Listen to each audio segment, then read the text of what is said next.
Today we're going to review The Lark and the Meadow from 1959.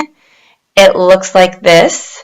There's a scene on here with some sheep shearing, which always makes me think of the thorn birds, which I actually loathe, but is also bird related. So there you go.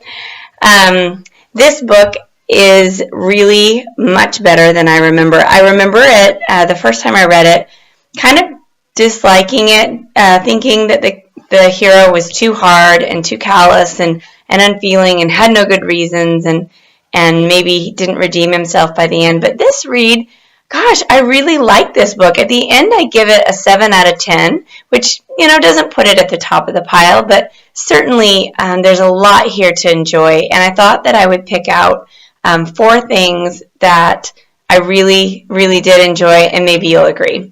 So the first one is what I call Dead Duncan's character reference.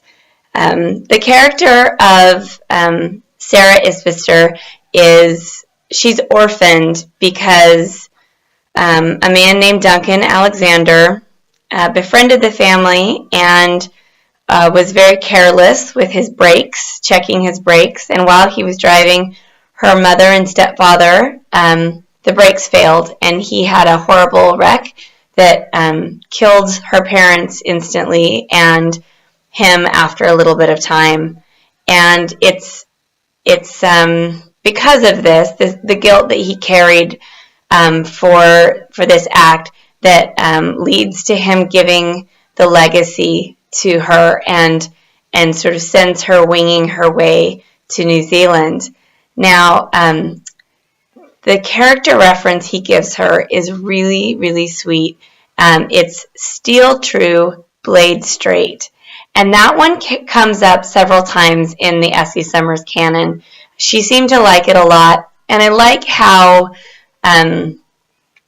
straightforward, sort of, it describes a woman with a really straightforward energy and somebody who is fundamental and honest, and I like how that's Duncan sort of reaching his gnarled, deathly hand from the grave and pointing at Sarah and sort of saying, this one, Grant, choose this one, don't be dumb. Of course, Grant does not take his uncle's word for it. He tends to think of his uncle's reference as maybe improper. His interest is maybe improper, and assumes that Sarah's traded on his sense of guilt, and instead chooses to believe the words of Elaine Thomason,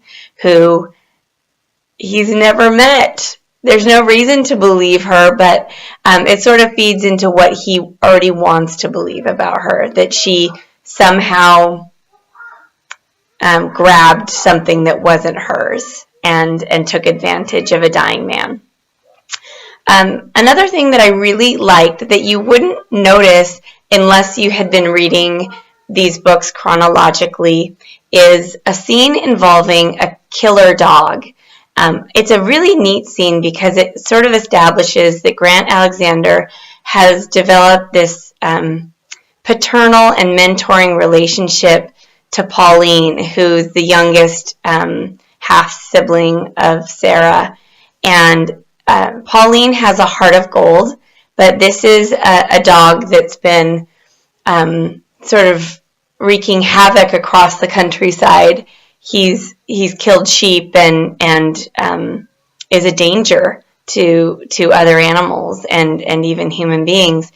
And I think it's Grant who says that there are precious few rabbits for this dog to eat. And I love that because just a few books previously, S.E. Summers took us through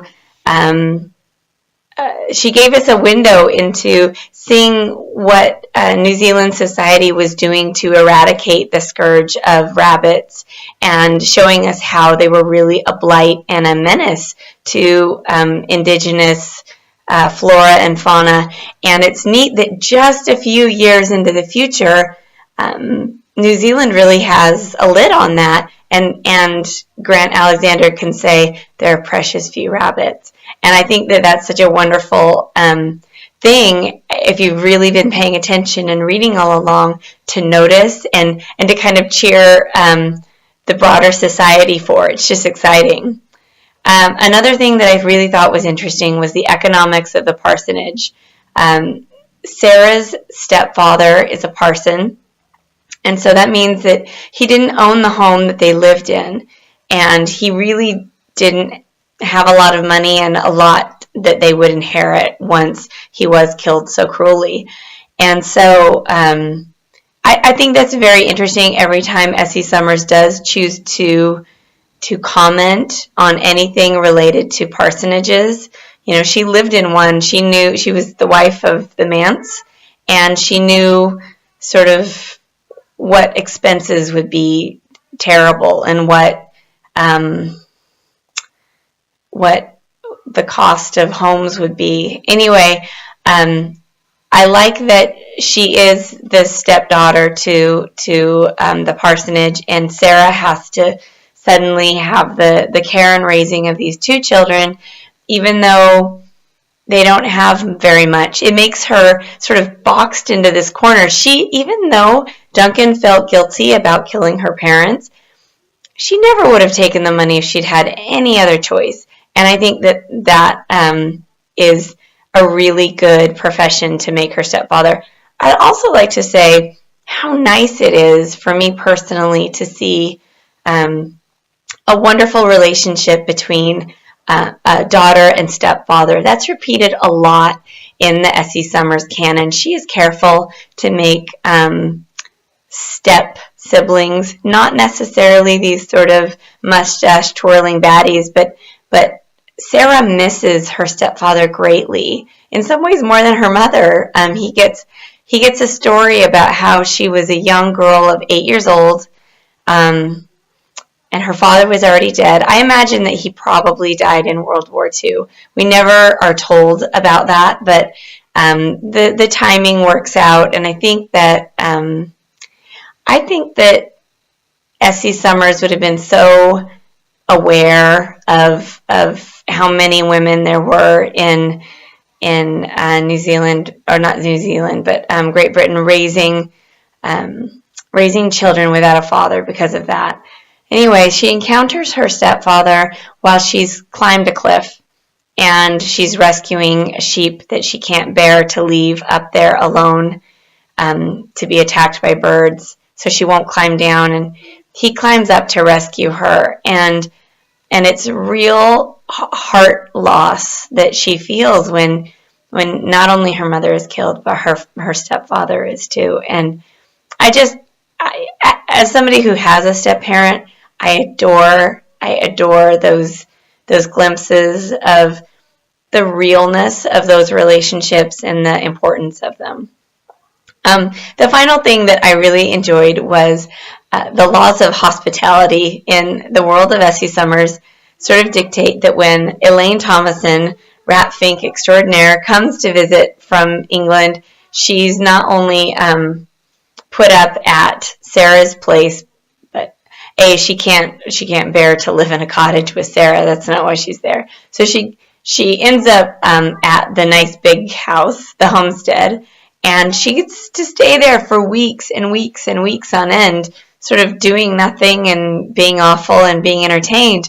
And it's the laws of hospitality, I guess, that say that you can't just kick somebody out if they're annoying to you or you don't like them. In fact, Grant at one point says that that's why he didn't come to terms with her, because he felt like that wouldn't be okay when she was under her roof. I really liked the reference to the Odyssey.